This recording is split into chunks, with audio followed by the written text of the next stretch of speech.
Jeep ഇറങ്ങി കുടജാത്രി മലകയറ്റം തുടങ്ങുന്നതിനായി മൂലസ്ഥാന ക്ഷേത്ര ദർശനം നടത്തി നിന്നപ്പോഴാണ് ഇവൻ എന്റെ അരികിലേക്ക് എത്തപ്പെട്ടത്. ഈ യാത്ര എനിക്ക് ഏറെ സ്പെഷ്യലായി തോന്നാൻ കാരണം ഇവന്റെ ഈ ഒരു പ്രസൻസ് കൂടിയാണെന്ന് എനിക്ക് തോന്നുന്നു. എന്തോ ഒരു ദൈവികത ഇവിടെ ആകെ എനിക്ക് ചുറ്റും ഇവൻ സമ്മാനിച്ചു. മല കയറാൻ തുടങ്ങിയപ്പോൾ എന്നോടൊപ്പം കൂടെ കൂടിയതാണ് ആള്.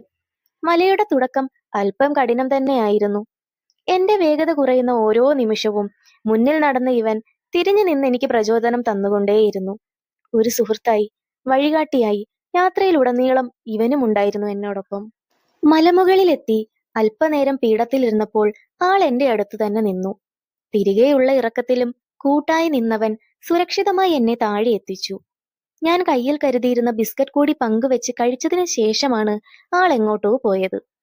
പ്രകൃതി ഇവിടെ എന്റെ മനസ്സറിഞ്ഞ് എന്തൊക്കെ സന്തോഷങ്ങളാണ് എനിക്കായി കാത്തു വെച്ചിരുന്നതെന്ന് മടക്കയാത്രയിൽ ജീപ്പിനുള്ളിൽ ഇരുന്ന് ഞാൻ വെറുതെ ആലോചിച്ചു പോയി. മറ്റൊരു വീഡിയോയിലും ഇവനെ ഞാൻ കണ്ടിരുന്നു.